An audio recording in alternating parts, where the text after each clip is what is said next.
বড় পীর আব্দুল কাদের জিলানী মাহবুবে সুবহানী কুতুবে রব্বানী রাস্তা দিয়া চলতেছেন, একটা কুকুর সামনে দাঁড়ায় গেল। কুকুর ডাক দিয়ে কয়, বড় পীর আমার কথার জবাব দিয়া তার উপরে যাও, বলো তুমি ভালো নাকি আমি কুকুর ভালো? বড় পীর চিন্তায় পড়ে গেলেন, যদি বলি কুকুর তুই ভালো আমি খারাপ, আল্লাহর কোরআনের আয়াতের উল্টা হবে, কারণ বনি আদম হলো শ্রেষ্ঠ। যদি বলি তুই খারাপ আমি ভালো, তো অহংকারী আসিয়া যাবে। আর যদি বলি আমি খারাপ তুই ভালো, তো কোরআনের আয়াতের উল্টা হয়ে যাবে। এখন আমি খারাপও বলতে পারি না, ভালো বলতে পারি না। আল্লাহর ওলি বান্দা মোরাকাবায় ঢুকলেন, আল্লাহ জবাব দিয়া দিলেন। এই জবাব পাইয়া ডাক দিয়া কয়, কুকুর কবরে যাওয়ার আগে আমি তোকে বলতে পারবো না আমি ভালো নাকি আমি খারাপ, কারণ আমাকে সবাই বড় পীর বলে ডাক দেয়, কিন্তু মরণের পরে আমার সামনে কিছু যাবে না। আমার 3টা পাতলা কাপড় আমার আসল বিছানা হবে। ওই অন্ধকার কবর 3.5 হাত মাটির ঘর হবে। ওই কবরে যাওয়ার পরে সাথী নাই, বাতি নাই। আল্লাহ পাকের 2 জন ফেরেশতা প্রশ্ন করার জন্য আসবে। আসার পরে 1 নাম্বার প্রশ্ন, রবের পরিচয় দাও। 2 নাম্বার প্রশ্ন হবে, তুমি ধর্মের পরিচয় দাও। 3 নাম্বার প্রশ্ন হবে, তুমি রহমাতুল লিল আলামিনের পরিচয় দাও। যদি আল্লাহর শুকর জবাব দিতে পারি, তাহলে আমি তখন তোমাকে বলতে পারবো আমি আব্দুল কাদের জিলানী ভালো, তুই কুকুর বড় খারাপ। আর যদি ওই প্রশ্নের জবাব দিতে না পারি, তখন আমার কবর হয়ে যাবে জাহান্নামের আগুন। 1টা নয়, 2টা নয়, 70 থেকে 99টা সাপ কবর ভরে যাবে। 2 পার্শ্বের মাটির চাপ। তখন আমি জবাব দিয়া বলতে পারবো, কুকুর তুই ভালো, আমি মানুষেও ভালো হতে পারলাম না, কারণ আমার কবরের মধ্যে আগুন জ্বলে, আমার আযাব হচ্ছে, তোর কোনো আযাব নাই। আমি কবরে যাওয়ার আগে তোকে জবাব দিতে। জিলানী ডাক দিয়া কয়, ও দুনিয়ার মানুষ, মরণের আগে কবরে গিয়া নাজাত না পাওয়ার আগ পর্যন্ত নিজেকে ভালো মনে করার উপায় নাই। আমারে মাওলানা না বললে মনে কষ্ট পাই, আমারে আন্তর্জাতিক মুফাসসির না বললে কষ্ট পাই, আমাকে হাজী সাহেব না বললে কষ্ট পাই, আমাকে খতিব সাহেব না বললে বড় কষ্ট পাই। আমি প্রিন্সিপাল, আমি মুফতি সাহেব, আমি মুহাদ্দিস, এটা দাবি করে কত গর্ববোধ করি, কত অহংকার। কিন্তু কবরে গিয়া যদি নাজাত না পাই, আমার মাওলানাগিরি মুফতিগিরি টাইটেলে আমার কোনো কাজ আসবে না। আর আমার টাইটেল লাগবে না যদি কবরে গিয়া আমলের কারণে আল্লাহ মাফ করে দেয়। আমি মাওলানা হওয়ারও দরকার নাই, মুফাসসির মুহাদ্দিস হওয়ারও দরকার নাই। আমার মতো ভালো জমিনে দুনিয়ায় আর কেউ হতে পারবে না। এরে নবীর উম্মতের দল, দিল্লি শাহী জামে মসজিদের মধ্যে খতিব হলেন শাহ ওলিউল্লাহ মুহাদ্দিসে দেহলভী রহমাতুল্লাহ আলাইহি। জুমার নামাজের খুতবায় যখন দাঁড়ায়, রুমাল দিয়া চেহারাটা ঢাকিয়া দাঁড়ায়। একজন দাঁড়ায় বলে, হযরত আপনি চেহারা ঢাকিয়া খুতবা পড়েন, কারণটা কি? আল্লাহর ওলি বলে, বাবা আগামী জুমায় তুমি জবাব নিতে আসবা। আগামী জুমায় যখন আসলো, বলে আমার কাছে দাঁড়াও।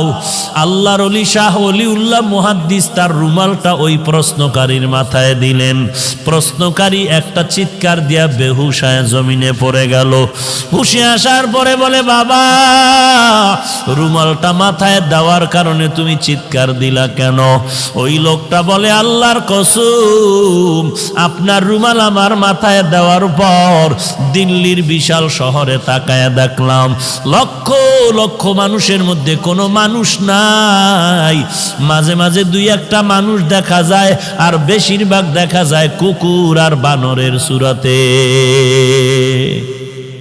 गर्भ सूरत आदमी इंसाबुदे अहमदबू जहलो हामिक साबुदे आदमीरा आदमीयत लाजिमस्त औदेरा गर्बूना बाशुद ही जमास्त।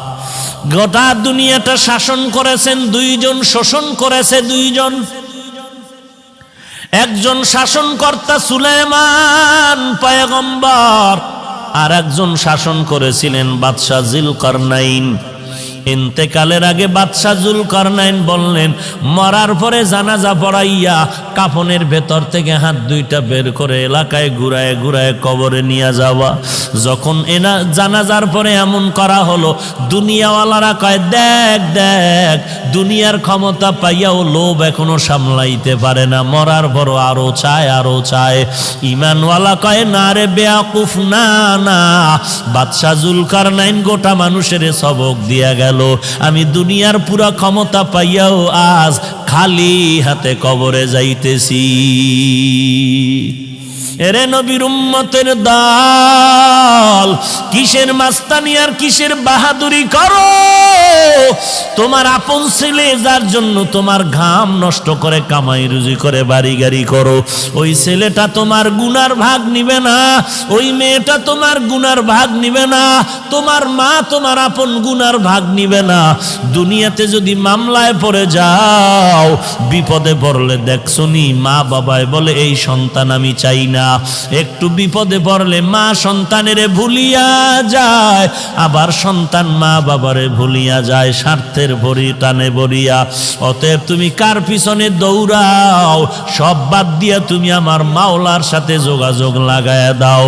আল্লাহকে ডাক দিয়া বলো, হে মালিক, দুনিয়াতে এই 70 বছর 60 বছর 40 বছর হায়াতে আমার প্রত্যেকটা সেকেন্ড আমি আমার দুনিয়ার লাইনে ব্যয় করলাম, বন্ধুর লাইনে ব্যয় করলাম, আমার খেলার মাঠের বন্ধুর পিছনে আড্ডা দিয়া সময় নষ্ট করলাম, লেখাপড়ার মাঠে আমার ছাত্র ভাই বোনের পেছনে সময় দিলাম, কর্মজীবনে আবার আমি টাকার পেছনে সময় দিলাম। আজান কানে আসছে মসজিদে যাই নাই, আলেম ওলামার মাইকির বয়ান আসছে বয়ানে যাই নাই, আল্লাহওয়ালারা ডাকছে আসো, মুয়াজ্জিন ডাকছে আসো, যাই নাই। ও আল্লাহ, সব জিন্দেগি বরবাদ করে ফেললাম। চোখ দুইটা বন্ধ করে তাকায় দেখি আমার আমল নামায় ভালো একটা নেক আমল নাই। ওরে বান্দা, আল্লাহ যদি জিজ্ঞাসা করে এমন একটা ওসিলা পেশ করো। আইয়ুব নবী এত বিছানায় অসুস্থ, সবাই পোকা পড়ার কারণে দুর্গন্ধে এলাকা ছাড়িয়া সবাই চলে যায়। আইয়ুব নবী এখন কাঁদতেছে, আল্লাহ সবাই আমারে ছাড়িয়া যায়, তুমি আমারে ছাড়িয়া দিও না রে আল্লাহ। এই কান্নার মধ্যে তাকায় দেখে অনেক বিবি তার ছিল, কয়েকজন বিবি আইসা বলে আমাদের তালাক দেন, আমরাও চলে যাব। আইয়ুব নবী কান্না করে বলে, বিবিরা যাও যাও, আমার জন্য আমার আল্লাহ হলেন যথেষ্ট। এইবার আইয়ুব নবী ভাঙ্গা দিল নিয়ে কান্না করে বলে, ও মালিক, আমার আদরের আপন বিবিরা পর্যন্ত আমাকে ছাড়িয়া সবাই চলিয়া যাইতেছে, তুমি আমাকে ফালাইয়া দিও না, মেহেরবানি করে তুমি আমাকে কবুল করিয়া নিও। হঠাৎ আইয়ুব নবী তাকায় দেখে পায়ের কিনারায় একমাত্র বিবি রহমা বয়া বয়া কান্না করে। আইয়ুব নবী ইশারা করে বলে, বিবি সবাই গেল, তুমি কেন যাও না? ইউসুফ নবীর কন্যা রহিমা, কিন্তু আসল নাম রহমা, তুমি যাও। বলে, না না, আমাকে যেতে বলবেন না পয়গম্বর। কারণটা কি? বলে, আমি আপনার খেদমতে আমার জীবনটা কাটায় দিতে চাই। কারণ কি? বলে, হাসরের ময়দান তো বড় কঠিন, একটা নেকের টানে মা বাবায় জাহান্নামে যাবে, ছেলে মেয়েরা জান্নাতে যাবে। একটা নেকের ব্যবধানে অনেক সময় ছাত্র জান্নাতে যাবে, ওস্তাদরা জাহান্নামে যাবে। একটা নেকের টানে বক্তা জাহান্নামে যাবে, শ্রোতারা জান্নাতে যাবে। একটা নেকের ব্যবধানে ইমাম সাহেব জাহান্নামে যাবে, মুক্তাদিরা জান্নাতে যাবে। একটা নেকের ব্যবধানে দেখা যাবে পীর সাহেব জাহান্নামে যায়, মুরিদেরা আমল করিয়া জান্নাতে যায়। এরে নবীর উম্মতের দল, রহমা নামের বিবি কান্না করে বলেন, ওই হাসরের ময়দান এমন একটা ভয়ঙ্কর ঘর, একটা জায়গা, সূর্য মাথার উপরে নেমে আসবে, সূর্যের তাপে জমিনটা তামা হয়ে যাবে, ওদিকে জাহান্নামের আওয়াজ, ওদিকে আমার আল্লাহ তাআলার কুদরতের আওয়াজ। ওয়ামতাজুল ইয়াউমা আইয়ুহাল মুজরিমুন, এরে গুনাহগারের দল, নেককারদের থেকে তোরা আলাদা হয়ে যা। জাহান্নাম চিৎকার দিয়ে বলবে, রে মালিক, গুনাহগারগুলো সব আমার পেটের মধ্যে দিয়া দাও রে আল্লাহ। সূর্যের তাপে মানুষের গুনাহগারের মাথার মগজগুলো টাস টাস করে ফেটে যাবে, পায়খানার রাস্তা দিয়া পেটের নাড়িভুড়িগুলো পড়িয়া যাইবে, এমন কান্নার আওয়াজ, জাহান্নামের আওয়াজে হাসরের ময়দানটা থরথর করে কাঁপা শুরু হয়ে যাবে। ওরে নবীরা পর্যন্ত কান্নার আওয়াজ, শুধুমাত্র তোমার আমার নবী সিজদায় পড়ে কাঁদবেন, আল্লাহ জাহান্নামের ফিরাও, আমার একটা উম্মত যেন জাহান্নামে না যায়, আমার একটা উম্মত জাহান্নামে গেলে আমি নবী জান্নাতে যাব না। আল্লাহ বলবেন, নবী আপনি কাঁদবেন না, আপনি চিনিয়া চিনিয়া বাছাই করে করে আপনার উম্মতের জান্নাতে নেওয়ার চেষ্টা করেন। এরে নবীর উম্মতের দল, আমার নবী উম্মতের কেমনে চিনবেন? আম্মা জান আয়েশা রাদিয়াল্লাহু আনহা বলেন, কোটি কোটি মানুষের মধ্যে উম্মতের চিনবেন কি করে? আল্লাহর নবী বলেন, হে আয়েশা, বড় গাভীর পাল, গরুর পাল, বকরির পাল, ওই বকরির পালের মধ্যে যদি কোনো বকরির কপালে চাঁদের সাদা চিহ্ন থাকে, এইটা চিনা কেমন কঠিন? বলে অনেক সহজ। বলে হাসরের কোটি কোটি মানুষের মধ্যে আমার যারা আসল উম্মত, ওযু বানাইয়া 5 বেলার নামাজ পড়বে, আমি নবী তাকায় দেখব ওযুর অঙ্গগুলো তাদের নূরের আলোতে ঝলমল ঝলমল করতে থাকবে। আমি নবী বাছাই করে করে জান্নাতের ময়দানে নিয়ে যাব। রহিমা কান্না করে বলে, পয়গম্বর, হাসরের দিন যদি আল্লাহ আমি রহিমাকে ডাকিয়া বলে, এমন কোন আমল নিয়ে আসছো নাকি যাতে করে তোমাকে মাফ করে দিব? ওই দিন যদি আমার কোনো আমল না পাই, আমি আল্লাহর কাছে দাঁড়ায় বলবো, হে মালিক, আমি একজন তোমার আদরের নবীর স্ত্রী, তুমি আমাকে উসিলায় মাফ করে দাও। আমার আল্লাহ নবীর মোহাব্বতে আমি রহিমাকেও মাফ করে দিতে পারেন। এরে পর্দার আড়ালের মা, আমি হাফিজুর রহমানের মা, তুমিও মা। মনটা কি চায় না একজন আলেমের মা হয়ে কবরে যাও, একজন হাফেজে কোরআনের মা হয়ে কবরে যাও? তুমি মরার পরে তোমার সন্তান জানাজা পড়াবে, তুমি মরার পরে তোমার সন্তান কবরে গিয়া কোরআন পড়ে দোয়া করবে। যদি এমনটাই চাও, স্বামীর খেদমত করো, সন্তানের কোরআনওয়ালা বানাও, আল্লাহর মোহাব্বত নিয়ে পর্দা করে চলো, আর আল্লাহর কাছে চোখের পানি ছেড়ে কান্না করো, আল্লাহ এমন সন্তানের মা বাবা বানায় দাও যেই সন্তান আমি মরার পরে জানাজার ইমাম হতে পারে। এরে যুবক, আল্লাহর কাছে তওবা কর। যৌবনের 3 ভাগের 2 ভাগ গুনাহের কাজে ব্যয় করছো, আর কয়দিন বাহাদুরি করবি? এখান থেকে ঘর পর্যন্ত যাওয়ার গ্যারান্টি তোর হাতের মধ্যে নাই। এরে যুবক, আমিও তো তোর মতো একটা যুবক সন্তান। তোর ডানে বামে তাকায়া দেখ, তোর মতো যুবক স্কুল কলেজে পড়ে নামাজ বাদ দেয় না, তুই কেন পারো না? তোর মতো যুবক র্যাব আর্মি পুলিশ বিডিআর চাকরি করে নামাজ বাদ দেয় না, তুমি কেন পারো না? তোমার মতো যুবক তাকায়া দেখো, কৃষি কাজ করে, নদীতে কাজ করে, শ্রমিকের কাজ করে, নামাজ বাদ দেয় না, তুমি কেন পারো না? কয়দিন আর গুনার কাজ করবি রে বাবা? জাহান্নামের আগুন কি সহ্য করতে পারবি? আল্লাহর কোরআনটাকে তুই কি মিথ্যা মনে করেছো? নবীর হাদিস কি মিথ্যা মনে করেছ? আল্লাহর কোরআনের আওয়াজ। এক জাররা পরিমাণ গুনাহ নিয়ে যদি কবরে যাও, ওই কবরের দুই পার্শ্বের মাটির চাপ পাজরের হাড় চুরমার হয়ে যাবে, সহ্য করতে পারবি না রে আল্লাহর বান্দা। তওবা কর, আল্লাহর কাছে কান্না কর। ও আল্লাহ, জীবনে আর কোনোদিন নামাজ ছাড়ব না, বেপরদায় চলব না, আর কোনোদিন মা বাবার সাথে বেয়াদবি করব না, আলেম ওলামাদের সাথে বেয়াদবি করব না, আর কোনোদিন দেশের বিরুদ্ধে জাতির বিরুদ্ধে ষড়যন্ত্র করব না, সহিভাবে কোরআন পড়ে নামাজ পড়ব, নবীর তরিকায় চলব। দুনিয়াতে জন্ম নিয়েই বাবা দেখেন নাই, 6 বছর বয়সে মা হারায় ফেললেন, 40 বছর পর্যন্ত নবী একা একা চলতেছেন। কারো কাছে নবী দাওয়াত দেন না, নামাজের কথা নাই, রোজার কথা নাই, তেলাওয়াতের কথা নাই, কালেমার কথা নাই, কোনো দাওয়াত নাই। কত বছর? 40 বছর পরে নবী নবুয়তের সনদ দিয়ে আল্লাহ কোরআন অবতীর্ণ করেছেন, দাওয়াত শুরু হয়ে গেল। রহমতের নবী আমার দাওয়াত দিতেছে মানুষের দ্বারে দ্বারে ঘুরে। মান ক্বালা লা ইলাহা ইল্লাল্লাহ ফাদাখালাল জান্নাহ, কুলু লা ইলাহা ইল্লাল্লাহু তুফলিহুন। একবার যে পড়বে লা ইলাহা ইল্লাল্লাহ সে জান্নাতি। নবী দাওয়াত শুরু করলেন। নবীজির ব্যক্তিত্ব, যৌবন, শক্তি সব দিক থেকে তুলনাহীন। সারা দুনিয়ার মানুষের থেকে আমার নবী ভিন্ন। সেই নবীর যৌবনকালের 25 বছর বয়সে বিয়া করার ক্ষেত্র আসলো। 2 জন স্বামী অতিবাহিত করনেওয়ালা নারী। আম্মা জান খাদিজা রাদিয়াল্লাহু আনহার সাথে বিবাহ, 40 বছরের নারী। নবীজির বয়স 25 বছর। নবীজির ভরা যৌবন, তাজা শক্তিশালী নবী।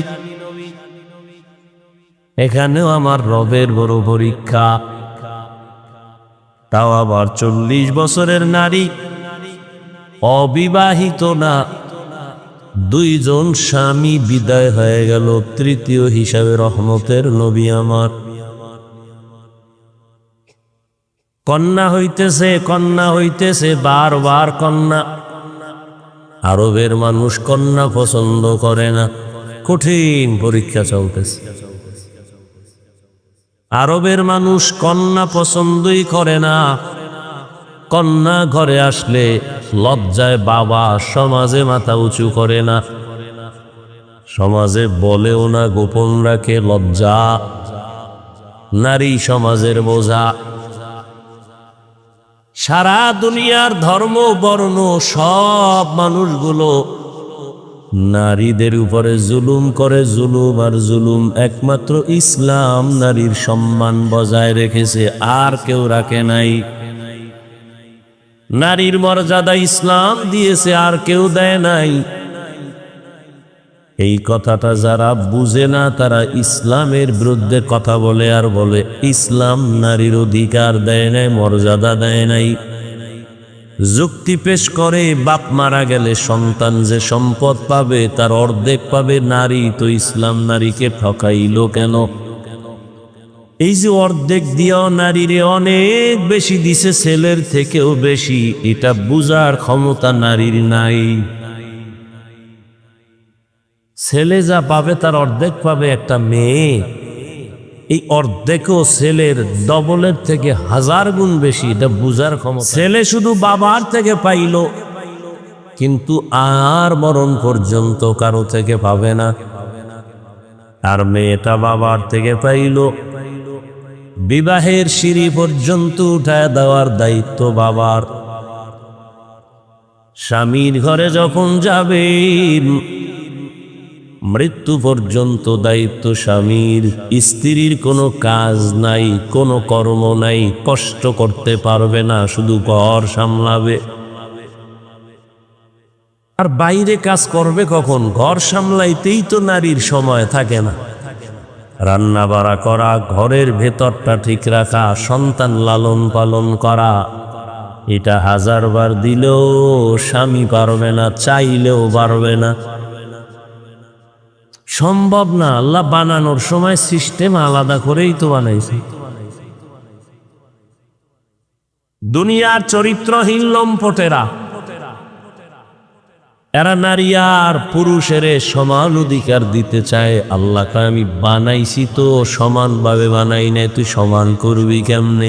স্বামী যদি মরে যায়, সন্তান আল্লাহ দিছেন, সন্তান তার লালন পালন করবে মা হিসাবে। এখন এক বুদ্ধিমান পুরুষ বা বুদ্ধিমতী মহিলা প্রশ্ন করবে, হাফিজ ভাই ধন্যবাদ, কথা বুঝলাম, তবে এমন নারী যদি হয় স্বামী নাই, মা নাই, বাবা নাই, ছেলে মেয়ে কেউ নাই, উপায় কি? মদিনার আদালত বলে, ওই মাকে কোনো কষ্ট দিবা না, ঘরের মধ্যে রাখিয়া আরামে খানা দেও, আরামে ঘুম পাড়াও। সরকারের দায়িত্ব মহিলাকে সম্মানের সাথে রাখতে হবে, কোনো কাজ করাইয়া কষ্ট দিতে পারবে না, নারীকে কোনো কষ্ট দিতে পারবে না। হ্যাঁ, মুসিবতের জন্য আল্লাহ দুনিয়া দিছেন, এটা পরীক্ষার হল। পরীক্ষার হলে যখন পরীক্ষার্থীরা ঢুকে, সময় 3 ঘন্টা, প্রশ্নের উত্তর যে ভালো লাগবে তাকেও যেমন সময় 3 ঘন্টা, যে উল্টা পাল্টা লাগবে তার সময় কয় ঘন্টা। ম্যাজিস্ট্রেট গার্ড ঘুরতেছে, দেখে পরীক্ষা ঠিক মতো হলে চলতেছিনি। এক ছেলে জনমের মতো লেখতেছে, পেপার শেষ, লুজ নিতেছে, আর একটাই বয়ে বয়ে কলম কামড়ায় আর ঘুমায়। যে দ্রুত লেখে তাকে বাহ দেয় না, যে শুধু বসে আছে তাকে কিছু বলে না, তুই লেখো না কেন, থাপ্পড়ও দেয় না। কারণ পরীক্ষার হল, এখানে বাধা দেওয়া যাবে না, উৎসাহ দেওয়া যাবে না, কারণ প্রতিযোগিতা চলতেছে। ফলাফলের বেলায় বের হবে কে পুরস্কার পাবে, কে তিরস্কার পাবে। দুনিয়াটা পরীক্ষার হল, এখানে কে আল্লাহর হুকুম মতো চলবে, কে চলবে না, স্বাধীনতা দিছেন, বাধাও দিবে না। তুমি দাড়ি কাটো, আল্লাহ নিষেধ করবে না, নামাজ পড়ো, আল্লাহ নিষেধ করবে না। তুমি যদি বেপর্দায় চলো, আল্লাহ তোমাকে দৈরেই মাইরে ফেলাইবে না। তুমি যদি পর্দা করো, তোমাকে আরশে আজিমে নিয়ে যাবেন না। পরীক্ষা চলতেছে, প্রতিযোগিতা চলতেছে, আগাইতে থাকো, ফলাফল হবে হাসরের দিন। হ্যাঁ, তবে দুনিয়ায় ধৈর্য ফলাইবেন কোন সময়? কয় ম্যাজিস্ট্রেট পরীক্ষার হলে যখন চলে, ছেলে মেয়েরা লেখুক বা না লেখুক, নীরবে চুপচাপ, কোনো আওয়াজ নাই, কিন্তু হঠাৎ ম্যাজিস্ট্রেট নজর করছে, একটা পরীক্ষার্থী জুতার ভিতরে দিয়া নকল বের করছে, নকল। এবার কয় ব্যাট নিয়ে আসো, শিকল নিয়ে আসো, পুলিশের গ্রেফতার করো, একে আউট করে দাও, পরীক্ষার হল থেকে বের করো, ইজ্জতের গলায় আগুন লাগায় দাও। বুঝেননি কথা? পরীক্ষার হল মুমিনের, তুমি নামাজ পড়ো না, আল্লাহ তোমাকে জাগাত ধরবেন না। হ্যাঁ, সীমা লঙ্ঘন যদি করো, মরার আগেই ধরা। অন্যায় করবে, একটা সীমানা তো দেওয়া আছে, সীমা পারায় গেলে মরার আগেই ধরা। দলিল, قال رسول الله صلى الله عليه وآله وسلم اثنان يعجلهما الله في الدنيا البغي وعقوق الوالدين। দুইটা অন্যায় আছে, করলেই শাস্তি দুনিয়ায় মরার আগে। 1 নম্বর অন্যায় হলো জুলুম, 2 নম্বর অন্যায় মা বাবার সাথে বেয়াদবি। জমিনে যারা জুলুম করবা, শাস্তি হবে মরণের আগে। রাসূলের সহিহ হাদিস। রহমতের নবীর চেহারা একবার দেখলে যার 7 দিনের ক্ষুধা থাকে না, যেই রহমতের নবীর চেহারা দিয়ে নজর দিলে জাহান্নামের আগুন হারাম। কেমন মায়ার নবী আমার, যে রহমতের নবী সম্পর্কে আম্মা জান আয়েশা রাদিয়াল্লাহু আনহা বলেন, সুই সুতা নিয়ে আমি সেলাইয়ের কাজ করতেছি, সন্ধ্যাবেলা বাতির তেল শেষ হয়ে নিভে গেছে, হাতের সুইটা পড়ে গেছে জমিনে, অন্ধকারে কই পাবো সুই। ও দুনিয়ার মানুষ, তোমাদেরও একটা সূর্য আছে, আমি আয়েশার একটা আলাদা স্পেশাল সূর্য আছে। তোমাদের সূর্যটা সকালবেলা উঠে সন্ধ্যাবেলা অস্তমিত হয়, আর আমি আয়েশার সূর্য প্রতিদিন এশার নামাজের ভয়ে আমার হুজরায় উদিত হয়। রহমতের নবী আমার এশার নামাজ পড়ে যখন আমার হুজরায় প্রবেশ করলেন, রহমতের নবীর চেহারার আলোতে দেখি সুইটা খুঁটির গোড়ায় পড়ে আছে। কেমন মায়ার নবী, চিনলা না? নেতারে চিনছো, নেতার জন্য জীবন দাও। নেত্রীরে চিনছো, জীবন দাও। যারা নবীরে চিনছে যারা, তারা নবীর জন্য জীবন দেয়। যারা আল্লাহরে চিনছে তারা আল্লাহর জন্য দেয়। সব পাগলামি চলতেছে দুনিয়া। হ্যাঁ, সব পাগলামি। দুনিয়ার সবাই পাগল। সবাই কি? দুনিয়াতে যত মানুষ সব পাগল, এমন একজন মানুষ নাই যে পাগল না। পৃথিবীতে যত মানুষ সবাই কি? পাগল। কেউ টাকার পাগল, কেউ বাড়ির পাগল, কেউ গাড়ির পাগল, কেউ নারীর পাগল, কেউ ক্ষমতার পাগল, কেউ চেয়ারের পাগল। আম্মা জান আয়েশা বলেন, রহমতের নবীর ঘাম বোতলের মধ্যে ভরে আমি রাখতাম, আর বড় বড় অনুষ্ঠানে আমি আতর হিসেবে ব্যবহার করতাম। কেমন রহমতের নবী, যার জীবনে কোনোদিন একটা মিথ্যা কথা বলেন নাই। কেমন রহমতের নবী আমার, যে রহমতের নবী কোনদিন কাউকে একটা গালিও দেন নাই। গালি শুনছেন হাজার হাজার গালি, একটা জবাবও দেন নাই। কেমন মায়ার নবী, রহমতের নবী। নবীজি কোনদিন জীবনেও চোখ গরম করে কারো দিকে তাকান নাই। নবী কোনদিন চক্ষু দুটো গরম ভাবে করে কারো দিকে তাকান নাই, কারণ নবী তো হালকা গরম দৃষ্টি দিয়া তাকাইলে যার দিকে তাকাইব সেকেন্ডের মধ্যে পুড়িয়া যাবে, ও ছাই হয়ে যাবে জাগাত। এটা বুঝারও তো মেধা নাই, এ কথাটা বুঝারও মানুষ নেই। নবী যদি গরম মেজাজে তাকায়, জাকাত পুড়িয়ে যাও।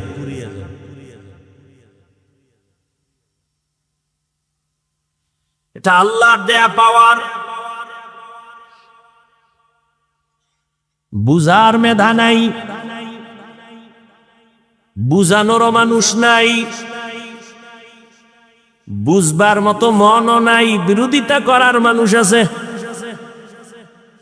বুঝার মানুষ নাই, বুঝানোরও মানুষ নাই, বিরোধিতা করার মানুষ আছে। এত সুন্দর নবী, এত মায়ার নবী, এত সত্য নবী, এত দয়ার নবী, সেই নবীকে একবার দেখলে জাহান্নাম হারাম, কিন্তু 13 বছর পর্যন্ত ওই রহমতের নবীকে কাছে বসে দেখছি, বয়ানও শুনছে, কিন্তু একবারের জন্য কালেমা পড়ে নাই। কত বড় নিকৃষ্ট বেঈমান! 13 বছর দেখছে, বয়ানও শুনছে। রাতের বেলা সময় যখন ঘুমায়, ওই নিকৃষ্ট বেঈমান একা একা চুপি চুপি রহমতের নবীর ঘরের কিনারায় গিয়া দাঁড়ায় দাঁড়ায় রহমতের নবীর জবানের তেলাওয়াত শুনে। একদিন তার দলের একজন দেইখা ভালাইছে, চেয়ারম্যান সাহেব আপনি কই গেছেন? কয় মোহাম্মদের ঘরের পাশে। তুই দেখছুনি? কাহা কইস না। কেন গেলেন? সারাদিন যেই মোহাম্মদের গালি দেন, গেলেন কেন? মোহাম্মদের যত গালি দেই তার জবানের আওয়াজে এত মজা, জমিনে আর কোনো মজা আর কোনো আওয়াজে নাই।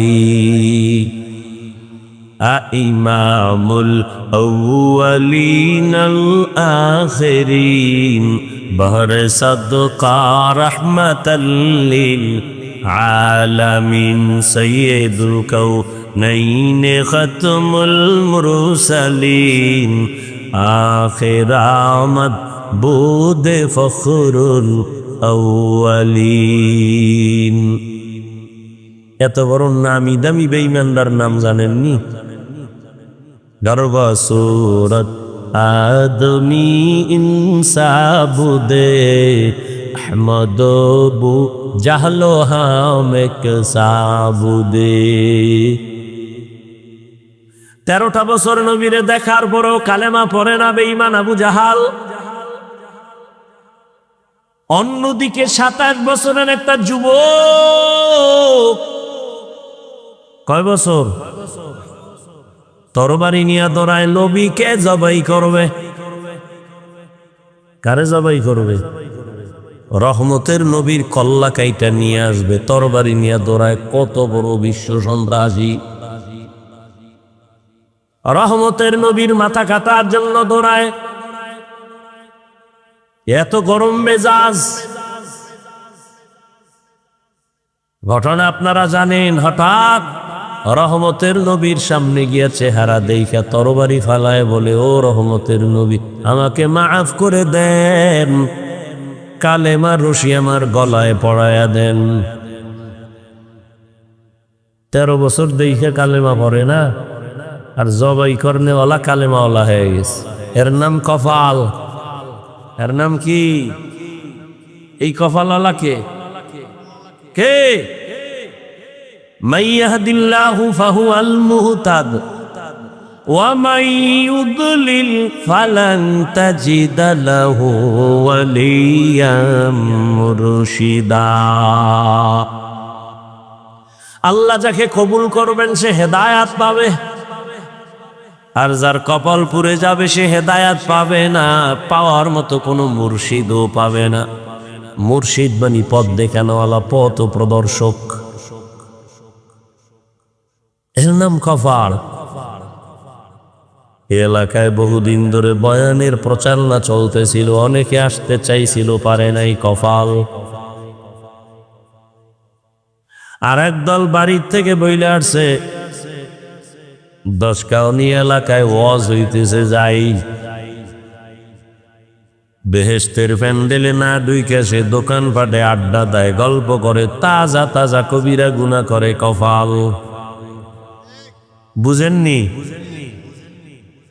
আর একদল প্যান্ডেলে ঢুকছে ঠিক, কিন্তু এই বান্দার কপালটাও সুবিধা না, কারণ গজবের মোবাইল সামনে নিয়া কলবের দরজা বন্ধ করে রাখছে। কপাল। যারা মোবাইল নিয়ে ব্যস্ত এই প্যান্ডেলে বসিয়া, ওদের কলবে বয়ান ঢুকবে না, ঢুকবে না, ঢুকবে না, মোটেও ঢুকবে না। তুমি ঠিকের, আমি বইয়ের তোমার ঠিকের অপেক্ষায়,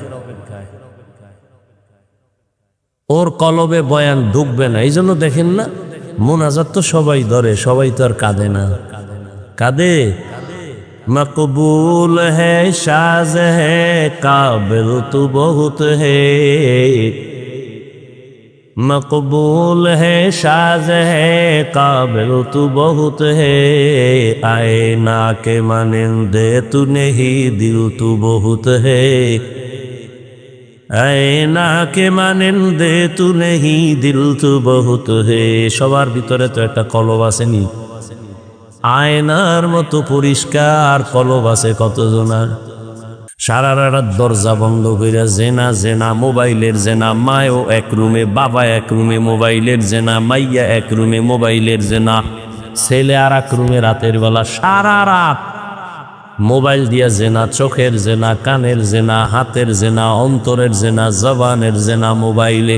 ফজর নাই, নামাজ নাই, যৌবন নাই, মা বাবার সাথে ভালো আচরণ নাই, শিক্ষকের সাথে বেয়াদবি, আলেমের সাথে বেয়াদবি, মুরব্বীদের সাথে বেয়াদবি।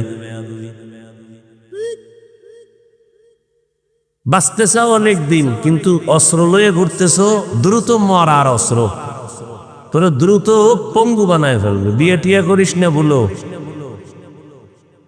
কারণ বউয়ের হক আদায় করতে পারবি না হারবাল ছাড়া।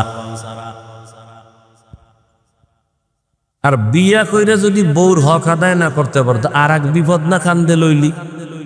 দরকার কি? রসুল তো আর একটা ঔষধ দিছে, বিয়া করার সময় যদি সামর্থ্য না তাকে রোজা রাখ।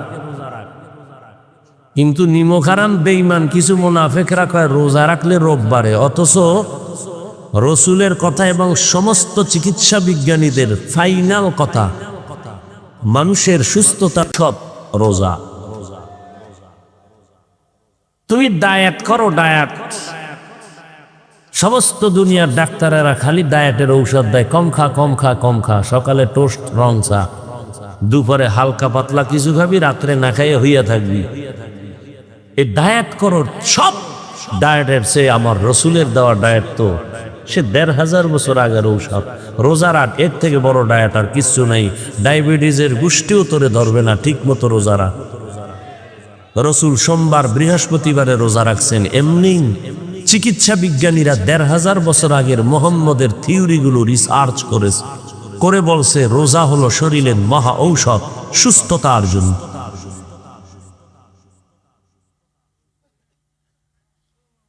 বউয়ের হক আদায় না করতে পারলে বিয়ে করো কেন? তা তো আর এক বিপদ কান্দে নিলা। নিজের জবাব দিয়েই পারবা না, আবার স্ত্রীর বিপদের জবাব কেমনে দিবা? সন্তানের হক আদায় করতে না পারলে সন্তান নিবা কেন? আর এক সোরায় বইয়ে বইয়ে পান খায় আর বিড়ি টানে। আমি এখন বিয়ে করে বউ হক, আমার তো ৩টা। আমি তো সিঙ্গেল মানুষ না, আমি তো সিঙ্গেলের ডবল।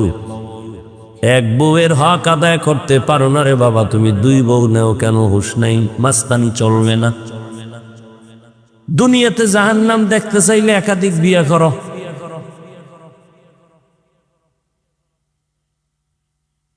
দুনিয়াতে জাহান্নাম নবদ দেখতে চাইলে কি করো? একাধিক। এক বিয়ে লইয়েই তো হালকা পাতলা জাহান্নাম দেখা ফেলায় এই মোবাইলের কারণে। ডবল হইলে তো উপায় নেই। আমি মাঝে মাঝে বলি, বেইজ্জতি হইয়া তাড়াতাড়ি যদি মরতে চাও, বেইজ্জতি হইয়া তো রাজনীতি কর, নাইলে ডবল বিয়া কর। বর্তমানে যে পচা রাজনীতি আছে না, চান্দাবাজি ধান্দাবাজি রাজনীতি, সব হলো চান্দাবাজ আর ধান্দাবাজ। পৃথিবীতে শ্রেষ্ঠ রাজনীতি কোরআনের রাজনীতি, ইসলামের রাজনীতি। অথচ চোরার ঘরের চোরারা কয় ইসলামের রাজনীতি নেই। সুলাইমান নবী রাষ্ট্র চালাইছেন, কোরআন শরীফে আছে।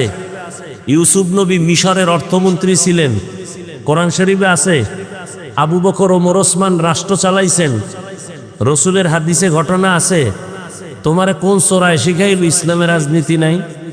হ্যাঁ, তোমার পচা রাজনীতি ইসলামে নেই, চান্দাবাজি ধান্দাবাজি ইসলামে নাই। ইসলামে কেমন রাজনীতি? মালিক যেই প্লেটে খাবে, গোলাম সে একই প্লেটে খাবে। ইসলামের রাজনীতি কেমন? কর্মচারী কাজ করবে, ঘাম ঝরার আগে বেতন দিয়া দাও। আর চান্দাবাজার ধান্দাবাজের রাজনীতি কেমন? মালিকে ৫০০ টাকার খেজুর দিয়ে ইফতারি খাবে, কর্মচারী পায়ে ফিসা ৮ আনার খেজুর দিয়ে ইফতারি করবে। ধান্দাবাজি চান্দাবাজি রাজনীতির নিয়ম কি? কর্মচারী কাজ কইরা সুটকি হয়ে যাবি, বেতনের জন্য রাস্তায় আন্দোলন করবি, পুলিশের ফিডা খাইয়া আপ বেতন পাবি। কি? আর জাকাত তো দিবেই না। নবী ১৫০০ বছর আগে বইলে গেছে, জাকাত দেওয়া কিয়ামতের আগে মানুষ মনে করবে জরিমানা। এখন তাই মনে কর জাকাত দেয় না, তো জাকাত বানাইছেন ফ্যাশন। মাইক লাগায় জাকাত দেখা, আসেন on time free service, on time লঙ্গি, একবার পরলে সদরঘাট। কেন বানায় বলতেছি? ওদিকে কোম্পানি আবার এই কাপড় সিলাই করে দোকানে দোকানে দিয়া লেখছে জাকাতের কাপড় পাওয়া যায়। তার মানে পৃথিবীর কোম্পানি এর থেকে 3rd ক্লাসের অন টাইম নিকৃষ্ট কাপড় কোন কোম্পানি আর বানায় নাই। জাকাতের কাপড় এত নিকৃষ্ট কাপড় বানাইছে, ফ্যাশন বানাইছে জাকাত দাও। এই বয়ান এই রকম কোন মসজিদে করলে এই হুজুর পরের দিন নাই, গুম গুম মানে ঘুমায়। কারণ শিয়ালের হাতে মুরগি দিয়া কয় 3 দিনের আমানত, শিয়াল কয় দোয়াও চাই মাপ চাই, এটা ফেটে গিয়ে কিমা হয়ে গেছে, আর ফেরত দেওয়ার উপায় নেই। শিয়ালের কাছে মুরগি রাখা যেমন মসজিদ মাদ্রাসা এবং ধর্মের চাবি সুদখোর ঘুষখোর বেনামাজির হাতে দেওয়াটাও তেমন। দিছে কারা? জিবরাইল। কারা দিছে? কারা? আমরা হুজুরেরা। কারা দিছে? তা আমরা কইতে লজ্জা লাগে, ভোটের আগে পায়খানা খাইছো টাকার নামে, লজ্জা লাগে নাই? বাথরুমে গিয়া 10 গ্রাম পায়খানা খাইও, এরপরে হালাল সাবান দিয়ে কুলি কইরো, গন্ধ থাকবে না। কিন্তু প্রার্থীর থেকে যে টাকা খাইছো, জাহান্নামের আগুন ছাড়াই গন্ধ যাবে না। পিসাবের মুড়ি তাবলি গলা টের পাওয়া যায় টাকার সামনে। আল্লাহ হেদায়াত দান করো। ভেজাল ভেজাল, যেদিকে ঢুকবো খালি ভেজাল। এই জন্য মাঝে মাঝে বলি, পীর সাহেবের মুড়ি তাবলিগওয়ালা হাজি সাহেব, তাদের ইমানের পার্সেন্ট কত টের পাওয়া যায় মাইয়া ভোলার বিয়ার সময়। উপরে উপরে কয় কিচ্ছু লাগবে না, তলে তলে কয় এইটা দিল না, এটা কি মানবতা হইল? ওইটা দিল না, এটা কি মানবতা হইল? যৌতুক ছাড়া বিয়া চলে না। তারপর যৌতুক কি বলে? বিদেশ যাওয়ার ভিসা দাও। কই যাই তো বিদেশ যাবে, জিগাইলাম একটারে কানে ধরে, এদিগায় বদমাইশ, তুই যে বিদেশ যাওয়ার ভিসা নিয়ে বিয়া করছো, বউ নিবিনি? কয় না। কার কাছে রাখবি? ছোট ভাই ভাড়া দেবে। আমি বানায় বলতেছি, এ আকাম চলে না? চলে না রে। তোর ঘরে তো ঘুমের মধ্যে ঠাডা ভরা দরকার ছিল, 13টা পরে না কেন? তুই মোহাম্মদের উম্মত,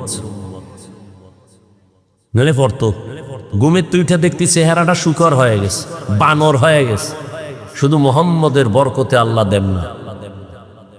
কিন্তু চিনলি না সেই নবীরে, কে সে? আমার মায়ার নবী। যদি চিন্তা, তাহলে নবীরে কষ্ট দিয়ে নামাজ বাদ দিয়া থাকতে পারতা না। কই, আমরা তো নবীর মোহাব্বতে টুপি পরলাম, দাড়ি রাখলাম, নামাজ পড়ি, পর্দা করি, হালাল খাই। আপনাদের পাও ধরে ধরে বুঝাই, নবীর তরিকা মতো চলেন। এতক্ষণ যে বয়ান করতেছি, বুঝতেছেন আমার অনেক কষ্ট হইতেছে, কিন্তু একবারও বলি না আমার মতো পাঁচকল্লি লাগায় দাও। আমি কওমি মাদ্রাসার সন্তান, একবারও বলি নাই তোমরা কওমি মাদ্রাসায় যাও। আমি তাবলীগের লাইনের সন্তান, পীরের মুরিদ, একবারও বলি নাই তুমি পীরের কাছে যাও, তাবলীগে যাও। স্কুল কলেজ বাদ দিয়া মাদ্রাসায় যাও বলি নাই। কি বলবো? ও যুবক শোনো, কি বলবো শুনে নাও। কি বলবো? তোমাকে একটা কথাই বলবো, তুমি স্কুলে পড়ো আলহামদুলিল্লাহ, কলেজে পড়ো, চাকরি করো, ব্যবসা করো, কোনো বাধা নাই। বরং আমি হাজারো লাখো মানুষের নিয়ে দোয়া করি, ও যুবক তুমি ডাক্তার হও, ইঞ্জিনিয়ার হও, প্রফেসর হও, সাংবাদিক হও, সাহিত্যিক হও, তুমি একজন প্রফেসর হও, তুমি একজন ওসি হও, ডিসি হও, এসপি হও, এমপি হও, মন্ত্রী হও, তবে ছোট একটা দাবি, তুমি বেয়াদব হইও না। এখন যুবক মনে মনে বলবা, হাফিজ ভাই বেয়াদব হব না, তার ব্যাখ্যা কি? 3 জায়গায় বেয়াদবি করলে তুই মরার আগে শেষ। 1 নম্বরে মা বাবার সাথে বেয়াদবি করবা না, 2 শিক্ষকের সাথে বেয়াদবি করবা না, 3 তুমি আলেম ওলামা মুরব্বির সাথে বেয়াদবি করবা না। খবরদার, কারণ মা বাবার যদি একটু কষ্ট অন্তরে লাগে, আর যদি বলে আহ তোর কপাল শেষ। আমার মা বাবার চোখের পানি আর দোয়া, আল্লাহ এত সম্মান দিছেন, কিন্তু আমার আব্বা আম্মা কোনোদিন আমারে বৈশাখ বয়ান শিখায় নাই। আমার এই স্টেজে বৈশাখ বয়ান শিখাইছেন আমার ওস্তাদ, হাতে দইরা দইরা পর আউযুবিল্লাহ, পর বিসমিল্লাহ। তাহলে ওস্তাদের অবদান আছে না নাই? ওস্তাদের অবদানে চেয়ারে বসছি, কিন্তু বয়ানে মজা লাগে না। বয়ান খুঁজা খুঁজা কই, কিন্তু বয়ানের মধ্যে কোনো মোহাব্বত নাই, আকর্ষণ নাই, মানুষের কান্না নাই, নিজের নাই। বয়ান করি ঠিক, কিন্তু বয়ানের পরে নামাজ ঠিক মতো পড়ি না। যখনই উলামায়ে কেরামের নজর লাগাইছি, আল্লাহওয়ালারা নজর দিছে, তখন বয়ানের মধ্যে রূহু আইসা গেছে, বয়ানের মধ্যে এখন মায়া বেড়ে গেছে। বয়ান করার আগে ভয় লাগে যে এই কথাটা মানুষের হুকুম দিলাম, আনি মানি কিনা। তাহলে উলামায়ে কেরামের অবদান লাগেনি? লাগে। এই জন্য মা বাবার সাথে বেয়াদবি করলে জীবন ধ্বংস, শিক্ষকের সাথে বেয়াদবি করলে, বরদোয়া নিলে লেখাপড়া ধ্বংস। উলামায়ে কেরাম আল্লাহওয়ালার বরদোয়া লাগলে তোর চরিত্র শেষ। এই জন্য তুমি ডাক্তার হও, আদর্শবান ডাক্তার হও, ইঞ্জিনিয়ার হও, আদর্শবান ইঞ্জিনিয়ার হও, প্রফেসর হও, আদর্শবান প্রফেসর। দেখবা সম্মান পুরা দেশের মধ্যে তোমার এককভাবে হবে। এমন ডাক্তার আছে না পুরা দেশের মধ্যে তার নাম? আল্লাহ তোমারেও তো পারে, কিন্তু খবর লও তো যার এত নাম তোমার মতো সারা রাত মোবাইলে আকাম করেনি। খবর লোক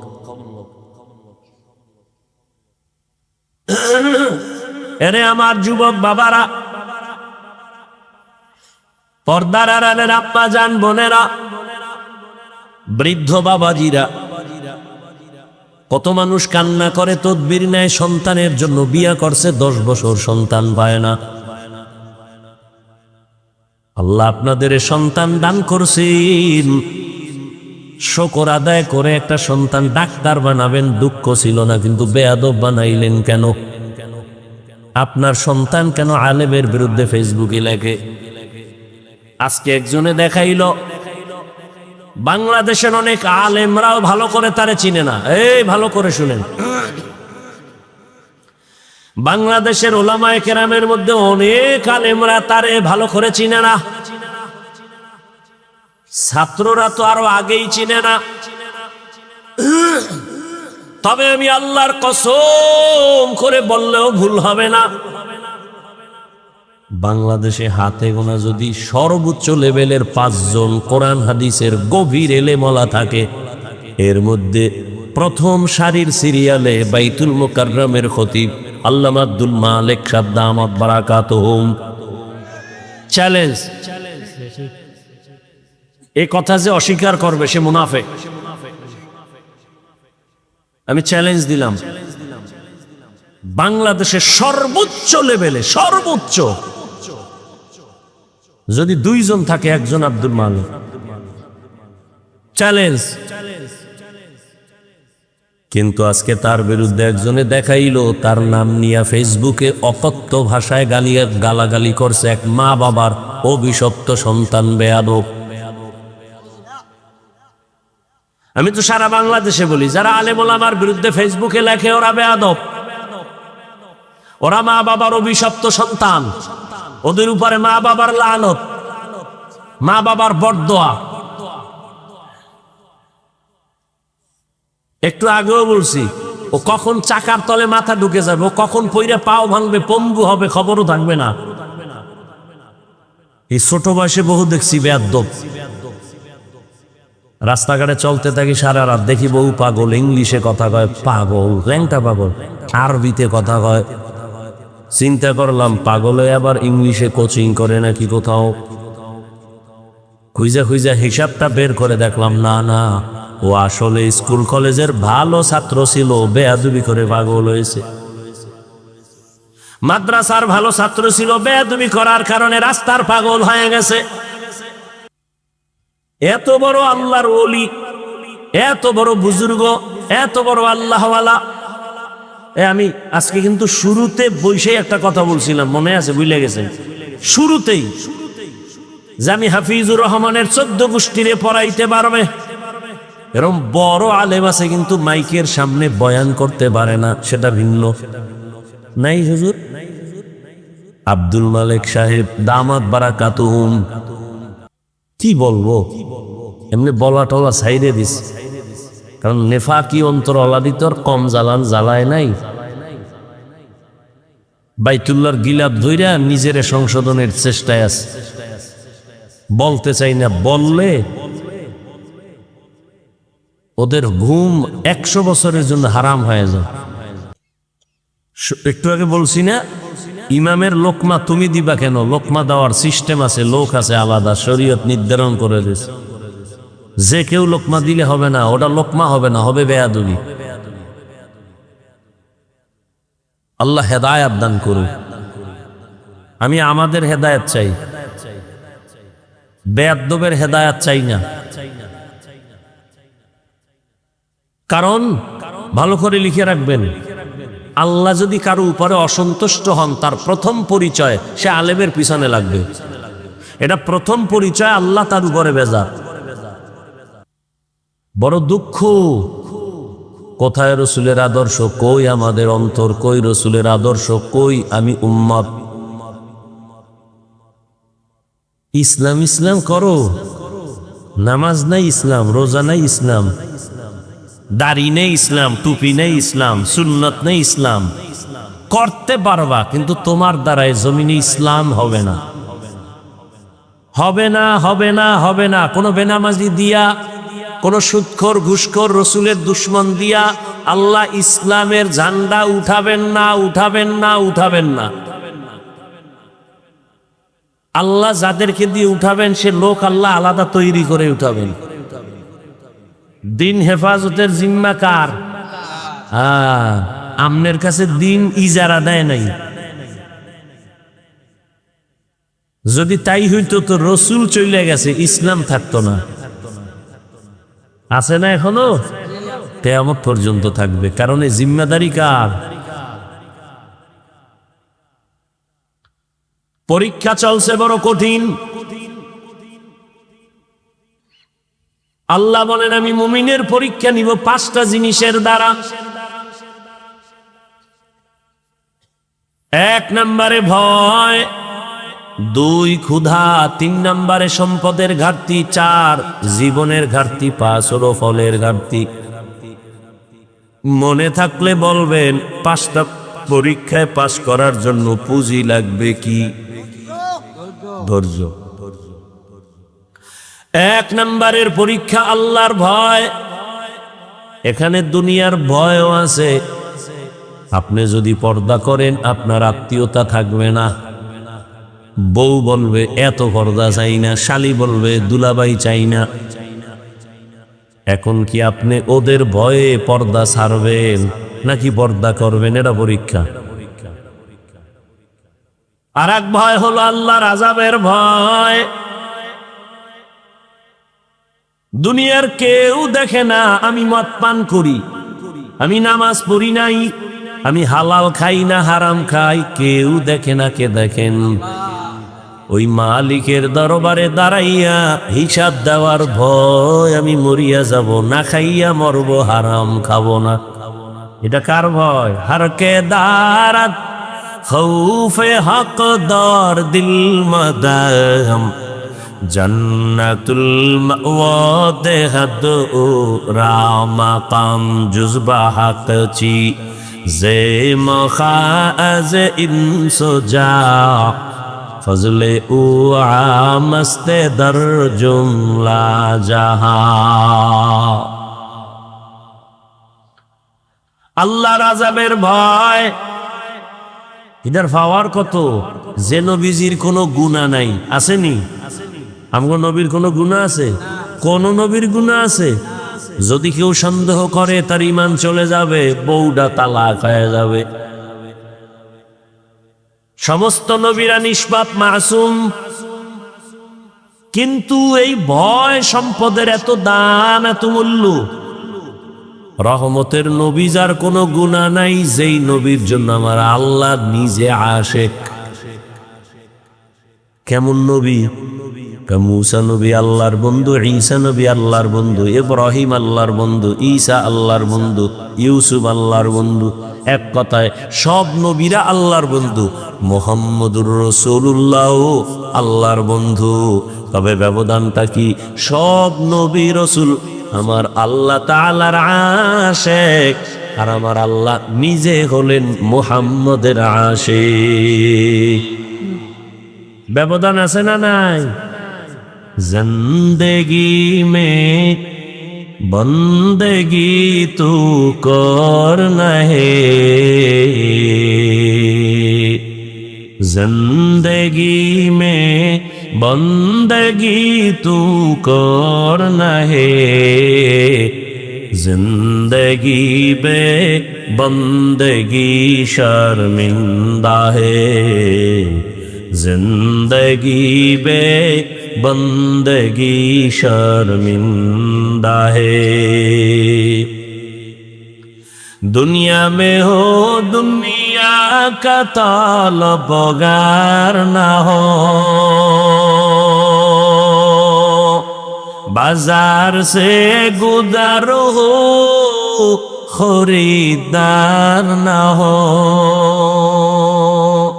ये दुनिया एक मिसल कागज फूल है, ये दुनिया एक मिसल कागज फूल है, जिंदगी में बंदगी तू करना है, जिंदगी बे बंदगी शर्मिंदा है, जिंदगी बे बंदगी शर्मिंदा है, जिंदगी में बंदगी कुन बंदगी, बंदगी बे जिंदगी शर्मिंदगी।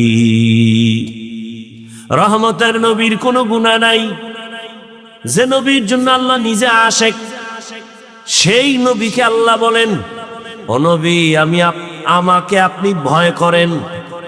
ভয়ের নাম তাকওয়া।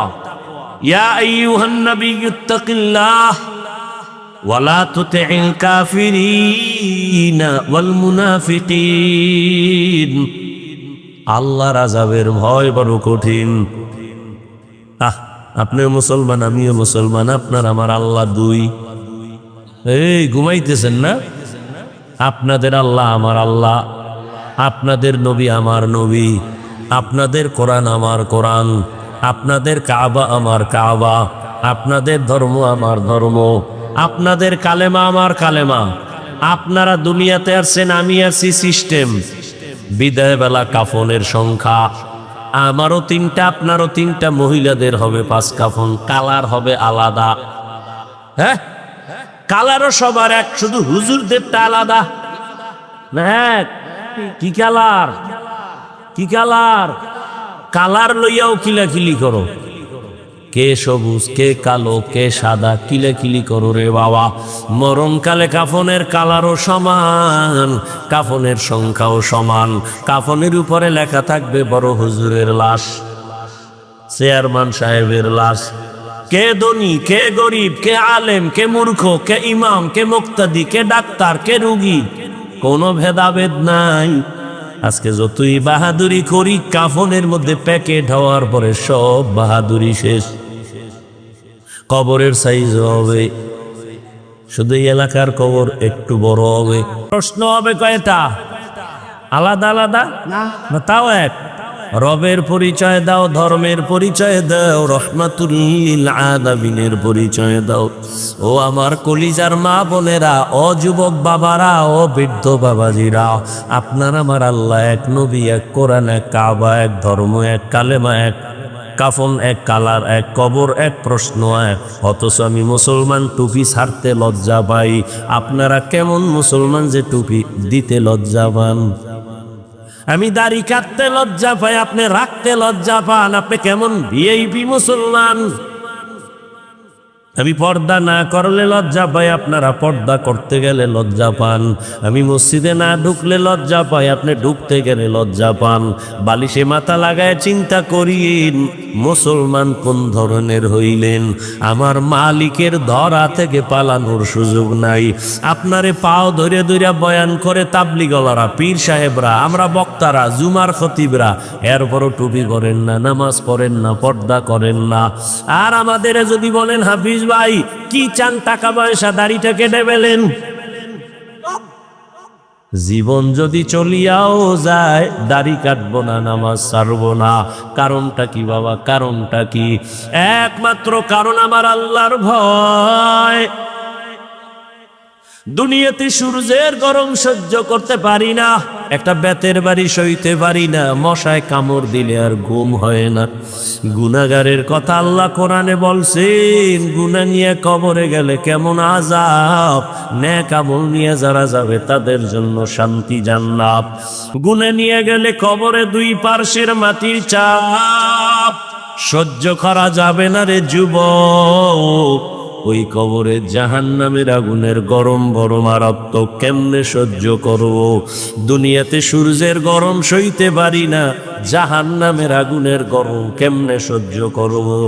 দুনিয়াতে মশার কামড় সইতে পারি না, জাহান্নামের ফেরেশতার আঘাত কেমনে সহ্য করব? এই চিন্তা ভাবনা করিয়া দেখলাম বাবারা কই, আবার দেখি তো আলহামদুলিল্লাহ নবীর তরিকা মানার কারণে, টুপিদারির কারণে আমগো সম্মানও কমে নাই। না খাইয়াও তো আমরা কোনো হুজুরেরা মরিয়া যাই নাই। করোনার ভেতরে স্কুল কলেজ বন্ধ, ব্যবসা বন্ধ, চাকরি বন্ধ, সব বন্ধ। আমাদের হুজুরদের মাদ্রাসাও বন্ধ নাই, মসজিদও বন্ধ নাই। না খাইয়া কোনো হুজুর মরি নাই। আল্লাহর শুকর, তো আমরা কেন টুপি ছাড়বো, দাড়ি ছাড়বো? সম্মান আমার আল্লাহ এখনো দিছেন। কত মানুষ বাড়ি সাইরা 10 তলা বিল্ডিং এর বাহাদুরি করে এখন বাড়ি সাইরা পলায় ঘুমায়। কত মানুষ ব্যাংকে টাকা রাইখা খাইতে পারে না। আর আল্লাহর শুকর, আমরা আগেও যেমন ছিলাম সম্মানে এখনো তেমনও আছি। আমার নবীর আদর্শে যদি এত সম্মান দুনিয়াতে পাই, আখেরাতে না জানি আরো কত সম্মান পাই। যদি ঈমান নিয়ে যাইতে পারি, নবীর আদর্শ নিয়ে যাইতে পারি, এই চিন্তা কইরা বাবা নিজেরাও নামাজ পড়ি, আপনাদেরও পায়ে ধরে ধরে বুঝাই নামাজ ছাড়িয়েন না। ও যুবক বাবারা, জীবনে তো কম নামাজ ছাড়ো নাই, জাহান্নামের পথে তো কম ধরাও নাই, দাড়ি তো কম কাটো নাই। এখনো কি তওবা করবা না? আল্লাহর কোরআন যদি তোমার অন্তর বলে সত্য, গুনাহগারের জন্য আযাব হবে তাও সত্য। এখনো তওবা করো। বলবা হাফিজ ভাই সব বুঝি, কিন্তু কেমনে করি? বাবা নজর করে দেখো, হুজুর না, কোনোদিন মাদ্রাসায়ও পড়ে নাই। ও যুবক, তোমার মতোই জেনারেল লাইনের যুবক, স্কুলে কলেজে পড়িয়াও 5 বেলার নামাজি নাই। আর ওয়াজ লাগবে না, এটাই তোর জন্য হেদায়েতের জন্য যথেষ্ট। কপাল পুরলে কি করা? তোমার মতো যুবক র্যাব, আর্মি, পুলিশ, বিডিআর এর চাকরি করে, 5 ওয়াক্ত নামাজি আসেনি। তোমার বিবেকটাকে প্রশ্ন করো, তুমি কেন পারো না? তোমার মতো যুবক রাস্তায় গাড়ি চালায়, ড্রাইভার, নামাজ ছাড়ে না, তুমি কেন পারো না? নদীর মধ্যে মাছ ধরে, নামাজ ছাড়ে না, তুমি কেন পারো না? তোমার মতো যুবক আজকে তাকায় দেখো, ব্যবসা করে, নামাজ পড়ে, চাকরি করে, নামাজ পড়ে, তুমি কেন পারো না? এখনো তওবা করো, মনে মনে আমার আল্লাহকে বলতে থাকো, হে আল্লাহ, জীবনে তো কম গুনাহ করি নাই, হাতের গুনাহ, চোখের গুনাহ, জবানের গুনাহ, অন্তরের গুনাহ। আজকে থেকে তওবা করলাম, আর দাড়ি কাটবো না, নামাজ ছাড়বো না, বেপরদায় চলবো না, মা বাবারে কষ্ট দিব না, ওলামায়ে কেরামের দোয়া নিয়ে, শিক্ষকের দোয়া নিয়ে, নবীর আদর্শ মেনে চলবো। মা বোনেরাও তওবা করেন। আপনার মতো কত মা বোন এখনো আছে পর্দা করে, 5 ওয়াক্ত নামাজ পড়ে, মোবাইলে সময় নষ্ট করে না, স্বামীর মাল খেয়ানত করে না, সন্তানটাকে আদর্শওয়ালা বানানোর মেহনত করে, দোয়া করে। আম্মা জানেরা, আপনারা কেন পারেন না? এখনো সময় আছে, তওবা করেন। স্বামীর মাল নষ্ট করবেন না, খেয়ানত করবেন না, আর নামাজ ছাড়বেন না, বেপরদায় চলবেন না, মোবাইলে সময় নষ্ট করবেন না। ও বৃদ্ধ বাবাজিরা, আপনার মতো কত বুড়ারা মসজিদে গিয়া নামাজ আদায় করে, আপনি কেন পারবেন না? আল্লাহর কাছে তওবা করে নেন। মরিয়া গেলে যাব আর নামাজ ছাড়ব না, দাড়ি কাটবো না, বেপরদায় চলবো না, নবীর তরিকার বাইরে চলবো না, মা বাবার দোয়া নিয়া, শিক্ষকের দোয়া নিয়া, উলামায়ে কেরামের দোয়া পরামর্শ নিয়া নবীর আদর্শ মেনে চলবো। তওবা করার যদি নিয়ত হয়, দুটো হাত আমার আল্লাহকে দাসাইয়া দাও। আয় আল্লাহ, হাতগুলো কবুল করে নেন, তওবা কবুল করে নেন, তওবার উপরে মজবুত হইয়া চলার তৌফিক দান করেন, আমিন। আলহামদুলিল্লাহি রাব্বিল আলামিন, ওয়াসসালাতু ওয়াসসালামু আলা সাইয়্যিদিল আম্বিয়াই ওয়াল মুরসালিন ওয়া আলা আলিহি ওয়া আসহাবিহি আজমাইন। ইয়া আরহামার রাহিমিন, ইয়া আরহামার রাহিমিন, ইয়া আরহামার রাহিমিন। রব্বিরহামহুমা কামা রাব্বায়ানি সগীরা। আল্লাহুম্মা ইন্নাকা আফুউন কারীম তুহিব্বুল আফওয়া ফা'ফু আন্না। ও দয়ার মালিক, কত গুনাহগার বান্দা বান্দিনী আপনার দরওয়াজায় হাজির। ওলামায়ে কেরাম, মুরব্বী, হাজী সাহেব, ব্যবসায়ী, চাকরিজীবী, ছাত্র, যুবক, পর্দার আড়ালে মা বোনেরা, মেহেরবানি করে আমাদের জীবনের সব গুনাহগুলো মাফ করে দেন আল্লাহ। আয় আল্লাহ, মাহফিল কবুল করে নেন, আয়োজনকারী সহযোগিতাকারীদের কবুল করে নেন, মসজিদ কবুল করে নেন, এলাকাবাসীকে কবুল করে নেন। আয় আল্লাহ, আমাদের জীবনের গুনাহ মাফ করে দেন। আয় আল্লাহ, সারা দুনিয়াবাসীকে মাফ করে দেন। ফিলিস্তিনের জমিনে কান্নার আওয়াজ, সন্তানের সামনে মা বাবাকে জবাই করে, মা বাবার সামনে সন্তানকে হত্যা করে। আল্লাহ, ও আল্লাহ, গুনার কারণে বুঝি আপনি বেজার। আমরা তওবার নিয়ত করেছি, আর গুনাহ করব না। আপনার দেওয়া পানি, বাতাস, সূর্যের আলো, চাঁদের আলো, সব নিয়ামত ভোগ করি, অথচ আপনার নাফরমানি করি, শয়তানের ধোকায় পড়েছি। আর গুনাহ করব না রে আল্লাহ, আর নাফরমানি করব না, আমাদের মাফ করে দেন। আয় আল্লাহ, সারা দুনিয়ার মুসলমানের ইজ্জতের হেফাজত করেন, জালেমদেরকে ধ্বংস করে দেন আল্লাহ, জালেমদের ধ্বংস করে দেন আল্লাহ, জালেমদের ধ্বংস করে দেন আল্লাহ। বাংলাদেশ শান্তির দেশ বানায় দেন। আয় আল্লাহ, জুলুম থেকে দেশ ও জাতিকে হেফাজত করেন। উলামায়ে আহলে হকের বিজয় দান করেন, বাতিলের মোকাবেলায় বিজয় দান করেন, বাতিলকে বাতিলের দ্বারা দমন করে দেন, বাতিলকে বাতিলের দ্বারা মিটায়া দেন, বাতিলের নেফাকি জাহের করে মুমিনের ঈমান আমল হেফাজত করেন। পর্দার আড়ালের মা বোনদের আবেদা 10 কাউনিয়া বাইতুল নূর জামে মসজিদ ও যুব সমাজের উদ্যোগে আয়োজিত বার্ষিক ওয়াজ মাহফিল ও হালকায়ে জিকির 13 এপ্রিল 2025। মহতি এ মাহফিলে উপস্থিত মোহতারাম সম্মানিত সভাপতি মোহাম্মদ রেজাউল করিম লিটন সাহেব, হযরত উলামায়ে কেরাম,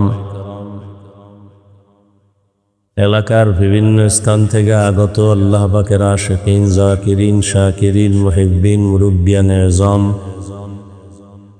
কলিজার টুকরা আমার সমবয়সী যুবক বন্ধুগণ, স্নেহের ছোট ভাই, পর্দার আড়ালে মা বোনেরা, আল্লাহ পাকের দরবারে শুকর যে আল্লাহ আমাদেরকে সুস্থ রেখেছেন, আলহামদুলিল্লাহ।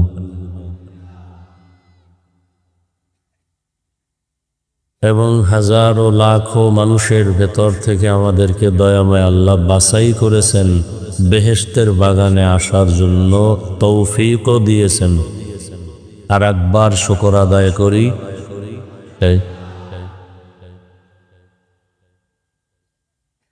দরুদ ও সালাম সৈয়দুল মুরসালিন, রাহমাতুল লিল আলামিন, শফিউল মুজনিবিন, খাতামুন নবিয়্যিন, সাইয়্যিদুস সাকালাইন, ইমামুল মুরসালিন, শফিয়ে আযম, রসুল আকরম, রহমত আলম, নবিয়ুল আরব আল আজম, হাবিবে কিবরিয়া, আশরফুল আম্বিয়া, সৈয়দুল আম্বিয়া, শফিয়ে মাহশর, সাকি কৌসর, आका एनांदा, मदीना का ताजदा, आफताब नबूवा, फ़ख्र मौजूदात, सैयदुल मखलूक़ात, हज़रत मुहम्मदुर रसूलुल्लाह।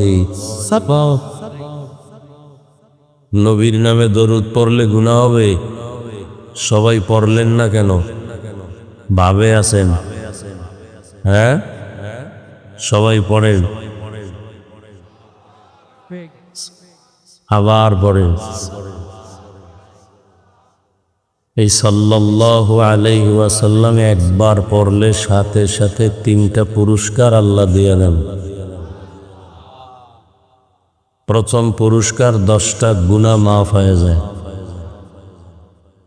দ্বিতীয় পুরস্কার 10টা নেক আমল নামায় যোগ হয়ে যায়। তৃতীয় পুরস্কার আল্লাহর দরবারে 10 গুণ মর্যাদা বেড়ে যায়। কয়বার পড়লে? তাহলে যদি 100 বার পড়েন, 200 বার পড়েন, 300 বার পড়েন, তো 100, 200, 300 তো দূরে পরেও নি না। কপাল এত পড়া পুরলো যে রসুলের শানে দরুদ পড়তেই চান না। তাও 2-1টা মজলিস দোয়া টোয়া থাকলে হুজুরেরা বইলে অনেক 2-1 বার পরে, তাও মোহাব্বত লাগায় পড়ে না, এমনি আর কি, দায় সারা পড়া।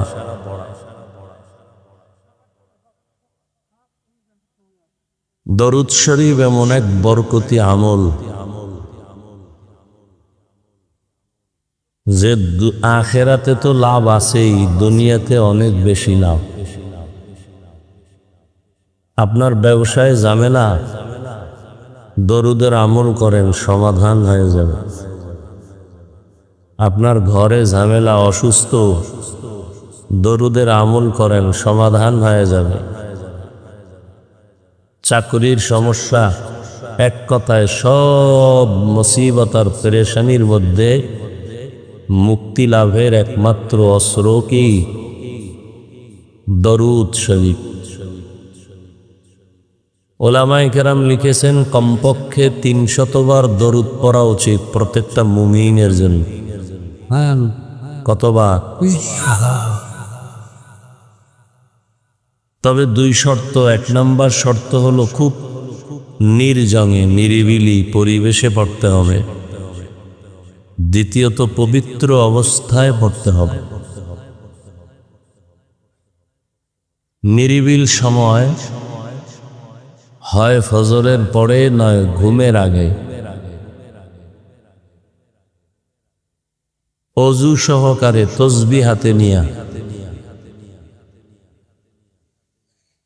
সময় থাকলে নামাজের দরুদ, সময় কম হলে সংক্ষিপ্তে দরুদ যদি 300 বার পড়ে, এবং পড়িয়া অজু অবস্থায় ডান কাতে কেবলার দিকে চেহারাটা ঘুরায় ঘুমায়া যায়, তো দুনিয়াতেও লাভ, আখেরাতে লাভ। আর নগদ একটা বড় পুরস্কার হলো তার জীবনের ঘুমের মধ্যে রসুলের সাথে মোলাকাত হয়ে যাবে।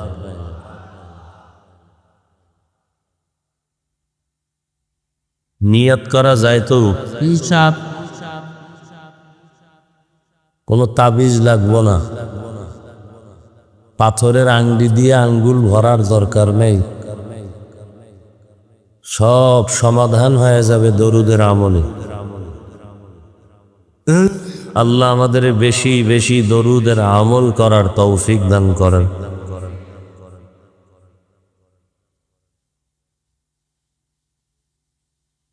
যাদের আয়োজনে আজকের এই মাহফিল, সময়, পরামর্শ, অর্থ দিয়ে সহযোগিতা করেছেন। আবেগ বেশি তো, আবেগে কাম করলে ভুল বেশি হয়। এই গরমের মধ্যে এই প্যান্ডেলের কি প্রয়োজন ছিল? কমিটির কিছু মানুষ আছে আবেগ বেশি, প্যান্ডেল না করলে বোঝা যায় না এটা ওয়াজ না সিনেমা হল। কিছু চালাক আছে তো মানুষ, অতি চালাক, মানে মাহফিলের তারিখ আগার পাওয়ার আগেই হুজুরের ধাক্কা, ইমাম সব যান ডেট নিয়েই, ডেট পাইলে এরপর হুজুরের আর কোনো টাইম নেই। কমিটির যারা কিছু মাতবর ভাব, এরাই সব কেন হুজুরে যেটা হুজুর আপনি বুঝেন না, বিষয়ে আপনি কথা না বলা ভালো। মানুষটির হুদা একটা কষ্ট দিল, খরচ বেশি করলো, আর প্যান্ডেল করলো, কাপড় দিল গরমে, সবার কষ্ট, খরচও বেশি। অনেক জায়গায় গেলে গেট করে 13টা 14টা গেট করে, বক্তার হাদিয়া ঠিক মতো দেয় না, মানুষের খেদমত ঠিক মতো করে না।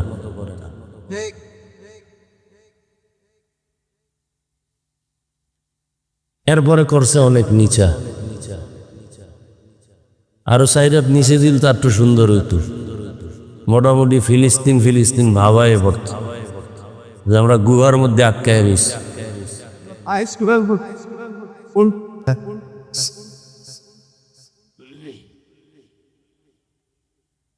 এরপর আবার সাইড দিয়েও, মানে বাতার যেন আইতে না পারে, একটা যুদ্ধ শুরু করছে, সাইড দিয়েও আটকাই দিছে। মানে অন্তত আজকের জন্য বাতাস আসতে দেওয়া হবে না এই প্যান্ডেল। এমন ভারী কাপড় দিছে যে বাতাসও এর লাগে যুদ্ধে পারত না।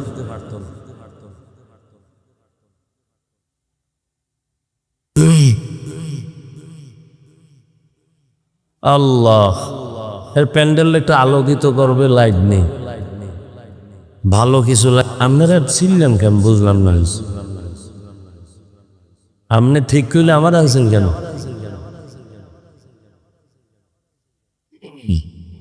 আলোকিত করবে, লাইট দিবে, অন্ধকার বানাই দিয়েছে। যে পোস্টারের যেই রং, পুরো প্যান্ডেলের এই কালার, এটারও কোনো স্যাদবাদ নাই। প্যান্ডেলের অবস্থার ওটাও অন্ধকারই। জীবনে ফার্স্ট দেখলাম যে একটা, মানে মনে হয় ওই যে সূর্য গ্রহণ লাগে এরকম একটা আর্টিকেল দিয়ে সিস্টেম করে পোস্টার আর প্যান্ডেল এরকম করছে। এটা কি প্রথম মাহফিল? মাশাআল্লাহ, যাও খোদা নিয়ে আসছে জীবনে, আর কবে আই জানায়। শেষ মাহফিল মনে করি কইয়া যায় না, হুজুরে বললেন না, ঠিক হয়ে যাবে আশপাশে সেও আইসি বাফিল দৌড়ে গেছে দূর দিনে।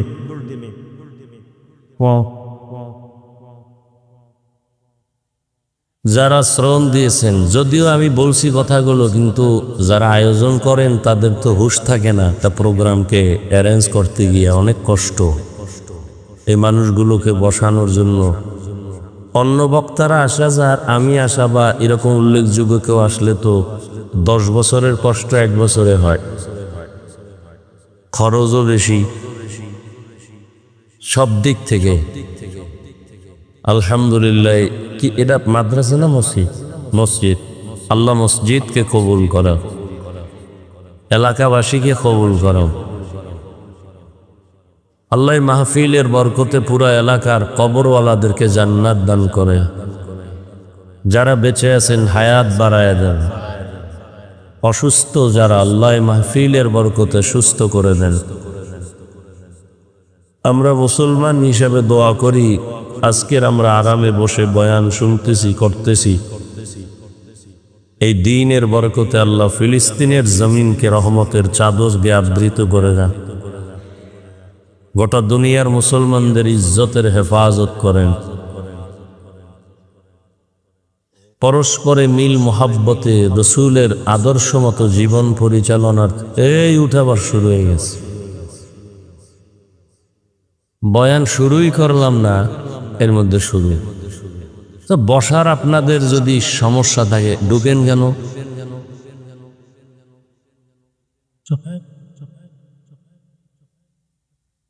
আমার কাছে এটা খুব কষ্ট লাগে এই বিষয়গুলো। বয়ান, আমি তো প্রায় সময় বলি, বক্তার এলেম আমলে বয়ান হয় না। বড় বড় হাফিজুর রহমানের 14 গোষ্ঠীরে পড়াইতে পারবো, এরকম আলেম মাইকের সামনে আইলে আমি অস করতে পারি না। বয়ান করা এটা এলেম আমলের যোগ্যতায় হয় না, এটা আল্লাহর রহমত। আর এই মাঠে যারা থাকে এদের অন্তরের মহব্বত, এই দুই জিনিস লাগে। আল্লাহর রহমতও লাগবে, মাঠের মানুষের অন্তরের মহব্বতও লাগবে।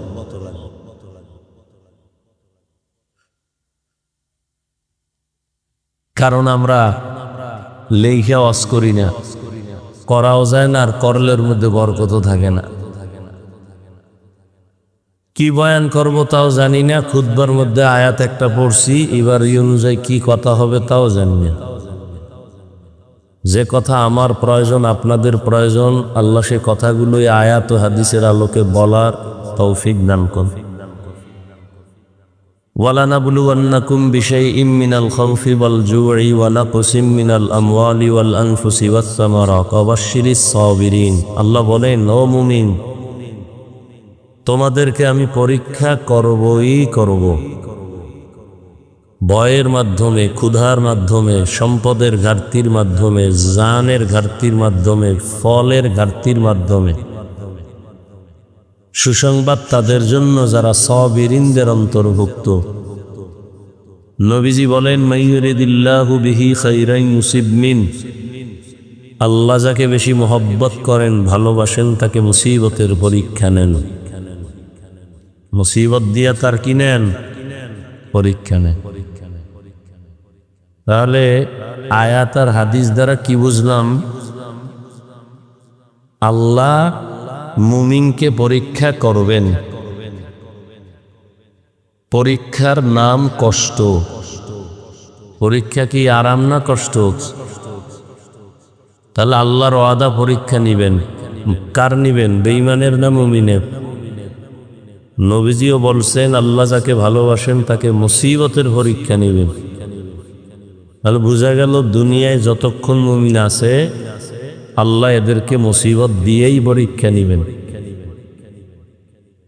এখন এই পরীক্ষায় যদি বান্দা পাশ করতে চাও, আর এখান থেকে পাশ করলেই তোমার পুরস্কার জান্নাত পরকালে, এখানে ফেল করলে পরকালেও কি ফেল, পুরস্কার সেখানে নাই।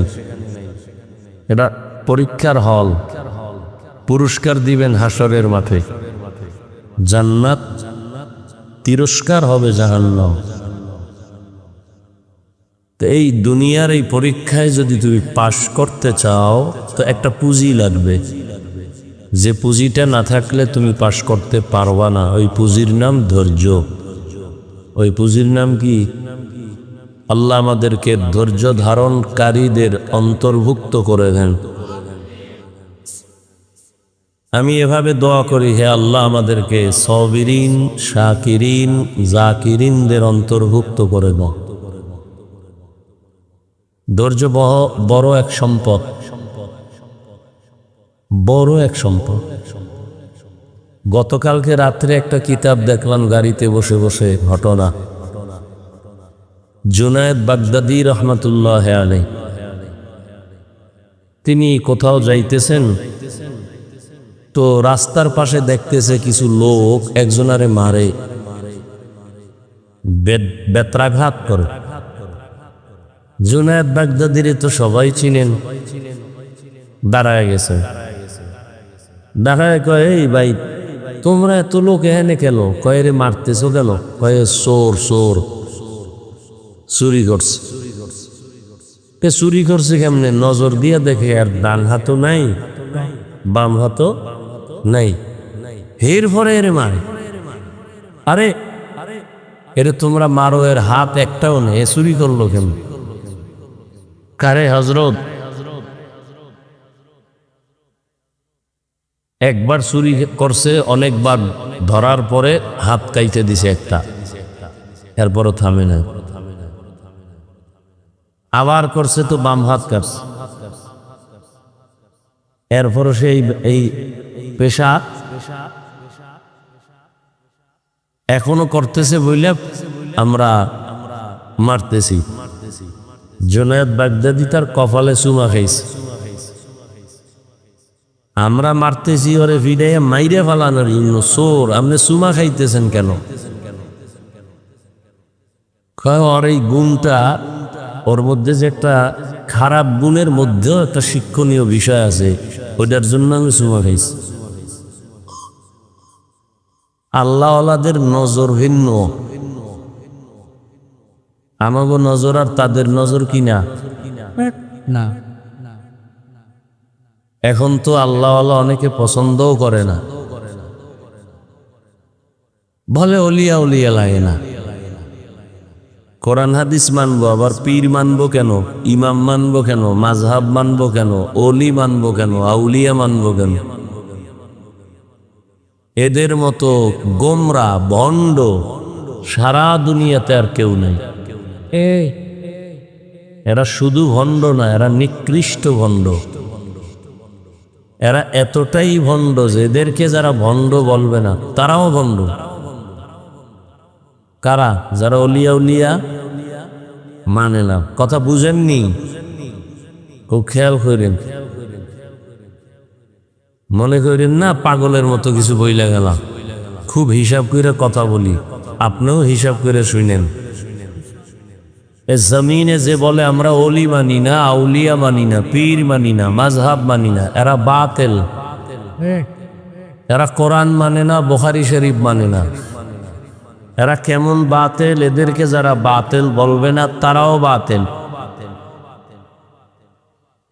আমার কথায় সন্দেহ করতেছেন?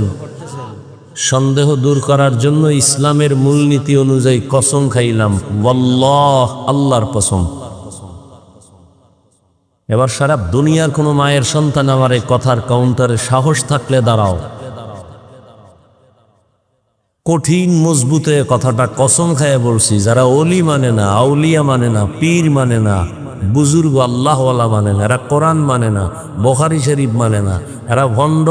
এদের যারা ভণ্ড বলে না তারাও ভণ্ড। মানা আর না মানার বিষয় কি?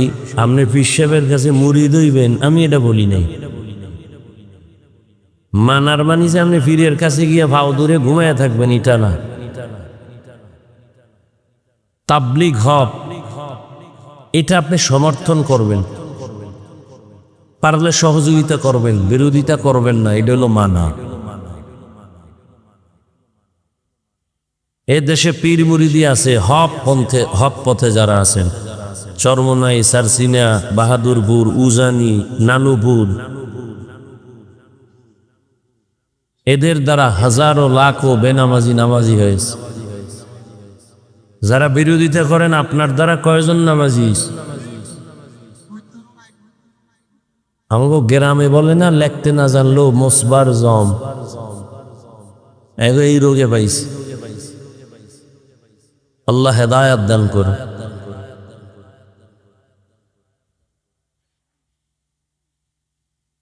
আল্লাহ।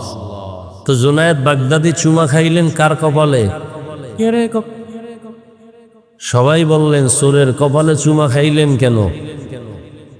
বাহ্যিক দৃষ্টিতে সে চোর, কিন্তু ভেতরে তার এর মধ্য থেকে একটা শিক্ষণীয় বিষয় আমি অবলোকন করেছি, এই জন্য চুমা দিলাম। কি? তার মধ্যে অনেক ধৈর্য, তার মধ্যে অনেক, মানে চুরি করার উপরে এর মধ্যে ধৈর্য। মইরে গেলেও ছাড়বে না, আপকারছে একটার পর আর একটা, এরপরও কি ধৈর্যের সাথে সে চুরি চালায় যেতেছে। ধৈর্য বড় গুণ। চোরের চুরির ধৈর্য তো আর বড় গুণ না, মানে ধৈর্য জিনিসটা বড় গুণ, কিন্তু এটা ভালো কাজে ব্যবহার করতে হবে।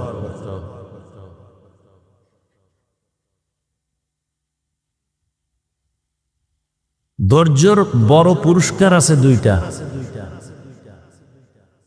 এর থেকে আর বড় পুরস্কার নাই।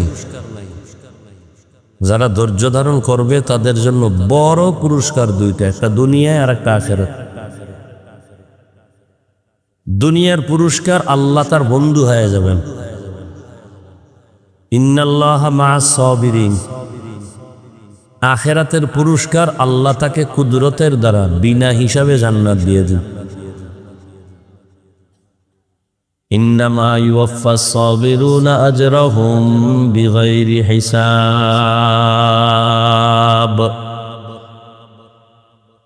সাবিরিনদের জন্য বেগাইরে হিসাব আল্লাহ জান্নাত দিবেন।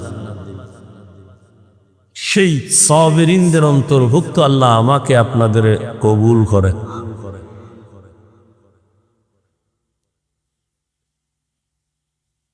তো মুসিবত বেঈমানের জন্য না মুমিনের জন্য?